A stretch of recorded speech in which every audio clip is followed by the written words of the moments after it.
Bien les C1, c'est parti pour la correction de cette dictée du mardi 24 mars. Alors, je vais essayer de ne pas faire trop de fautes, parce que comme vous le voyez, ça commence mal. Mais bon, c'est parti. Alors je vais faire phrase par phrase. Je vais corriger d'abord la première phrase, j'effacerai, je ferai la deuxième, j'effacerai, puis je ferai la troisième. Alors c'est parti. Le prince de mots tordus mélange les mots. Alors, première chose, qu'est-ce qu'on n'oublie pas au début de la phrase? Bravo, la majuscule. Prince.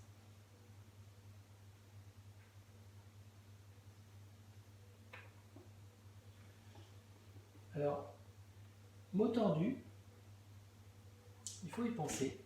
C'est ce qu'on appelle un nom propre, puisque c'est un nom qui désigne une personne. Donc les noms propres, au début, il faut forcément leur mettre une majuscule.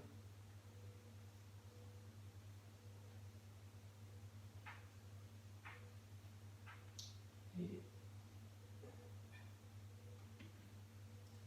le prince de mots tordus mélange les mots. Alors, mélange.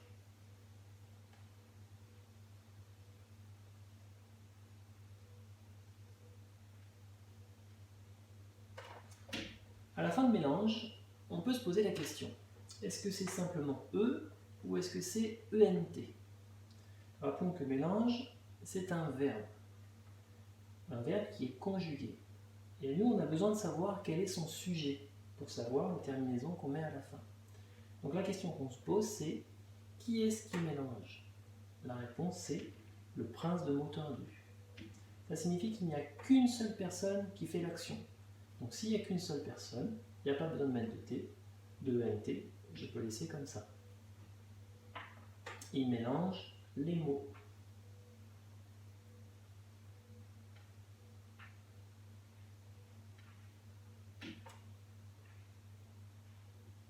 Comment? Effectivement, si c'est du pluriel, s'il y a plusieurs mots, je n'oublie pas à la fin du mot d'écrire le S. Donc je suis vigilant à ces deux majuscules, la terminaison du verbe et le S du pluriel. On continue?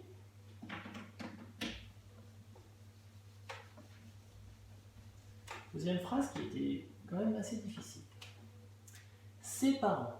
Alors, on commence avec le C qui pourrait s'écrire de plusieurs manières. Pour savoir de quelle manière écrire, quelle manière choisir, il faut se poser la question, qu'est-ce qui nous indique ce C?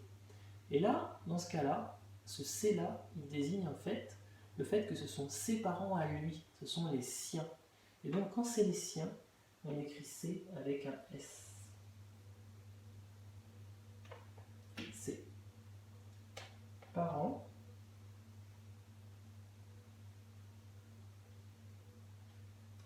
Il a plusieurs parents, donc à la fin du mot, je n'oublie pas le S du pluriel. Disent.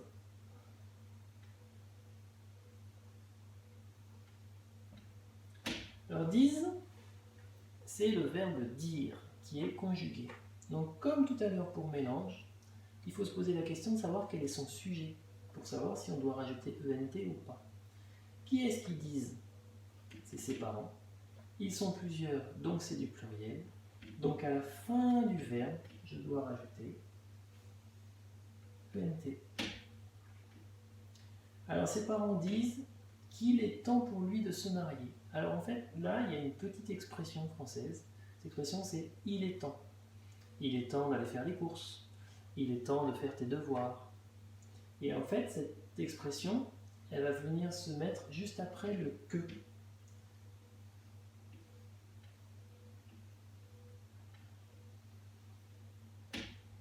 Et rappelez-vous la leçon qu'on a faite l'autre fois sur un signe un peu particulier, l'apostrophe. On a vu que quand il y avait deux voyelles qui se suivaient, la voyelle qui est devant s'efface et on la remplace par l'apostrophe. Alors, il est temps.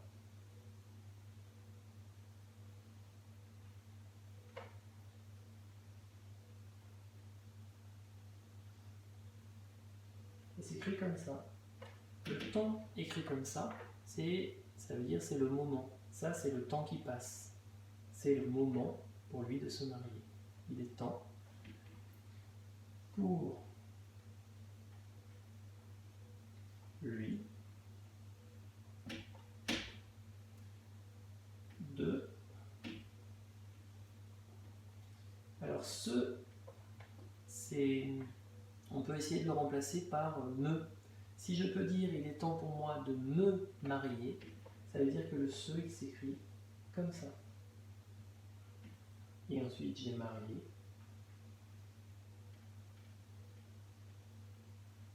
Merci.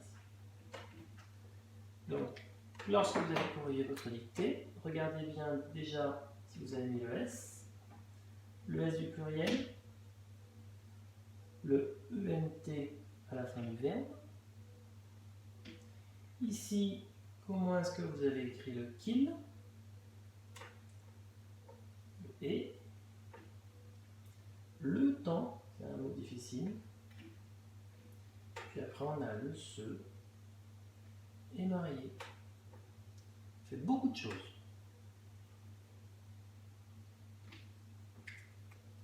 Je la laisse quelques instants. N'hésitez pas, si vous êtes en train de regarder la vidéo, à faire pause pour pouvoir prendre le temps de vérifier ce que vous avez écrit avant de passer à la troisième phrase.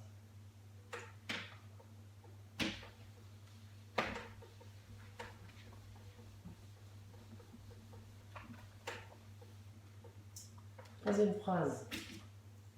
Il rencontre alors une maîtresse d'école. Donc il, je n'oublie pas la majuscule. Ensuite, rencontre.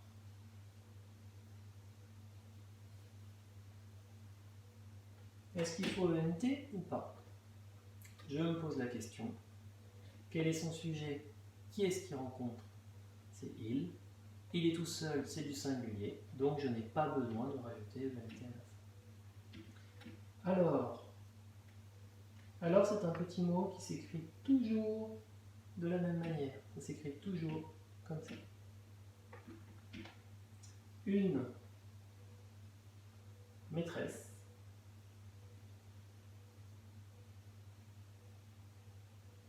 Alors la maîtresse, je n'oublie pas l'accent circonflexe. Et pour faire le son S, c'est 2 S. Une maîtresse.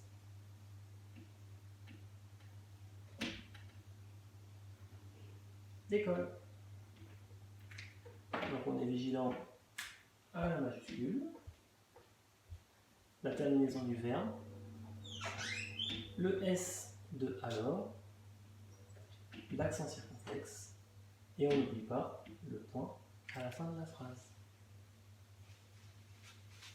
Bonne journée!